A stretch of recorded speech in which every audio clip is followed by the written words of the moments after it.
J'ai croisé mon ex infidèle en voiture. Son expression était inestimable. Il y a 11 mois, mon ex-mari m'a quitté pour sa maîtresse. Ils avaient une relation émotionnelle. C'était un cas classique de « je t'aime mais je ne suis plus amoureux de toi ». Il confondait l'infatuation avec l'amour et comparait une relation mature de 13 ans avec la passion éphémère d'une liaison. Pendant cette période, j'ai découvert un homme que je ne connaissais pas. Il est devenu froid comme la glace. Il me disait à quel point il était malheureux depuis des années, qu'il ne m'avait jamais aimé, que j'étais parfaite mais qu'il méritait quelqu'un de plus spécial. D'autres jours, il était en larmes, s'accrochant à moi comme si sa vie en dépendait. Il me regardait comme si j'étais la chose la plus précieuse qu'il était en train de perdre. Il faisait alors une expression que je n'oublierai jamais. C'était comme si mon ancien mari était là, témoin de tout cela, mais impuissant à m'aider ou à changer quoi que ce soit. Ses yeux se remplissaient de larmes, et c'était un mélange de tristesse, de regret et de honte. Tout cela ne m'a laissé qu'un sentiment unique que j'appelle la déception haineuse. Je déteste à quel point il m'a déçu.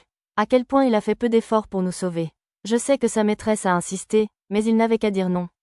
C'était tout, mais il a continué à nourrir cette relation jusqu'à ce qu'il soit tellement impliqué qu'il ne pouvait plus faire marche arrière.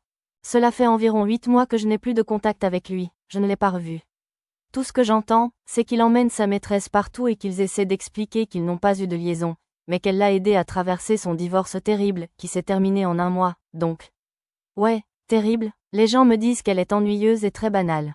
Je le sais, je m'en fiche, je plaisante en disant qu'elle doit être très pâle, car elle ne peut pas sortir de mon ombre. Bref, j'ai entendu dire qu'il était heureux avec sa maîtresse. Il raconte qu'elle lui a montré ce qu'était le véritable amour et à quel point il est heureux.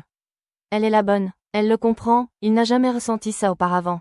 Petite anecdote, il a déjà dit tout ça à mon sujet, avant. De mon côté, j'ai perdu du poids et je suis super canonne. Je reçois beaucoup de compliments, on me dit que je rayonne. Je conduisais et, comme d'habitude, je chantais et souriais dans ma voiture. J'aime les belles voitures, et j'en ai vu une très jolie de la marque pour laquelle travaille mon par exemple. Ça a attiré mon attention, je ne regarde jamais les autres conducteurs, mais là, je regardais la voiture. C'était mon ex qui la conduisait, et je ne l'ai remarqué que parce qu'il a sursauté, ce qui m'a fait regarder le conducteur. Et là, c'était de nouveau cette expression, ses yeux tristes et larmoyants. Comme si l'amour de ma vie était piégé dans le corps d'un énorme connard, déterminé à faire fonctionner une relation avec une femme tellement en dessous de moi que c'en est ridicule. J'ai été trop lente pour réagir, donc il n'a vu que mon sourire. Comme toujours, comme la personne que j'ai toujours été. Joyeuse, insouciante et pleine de vie. J'ai ressenti la même chose, mais de manière plus atténuée. Je me suis juste dit, quel homme triste. Qu'as-tu fait? Qu'as-tu gagné? J'espère qu'elle en vaut la peine, mais je sais que ce n'est pas le cas. Plus importante encore, je sais qu'il n'en vaut pas la peine.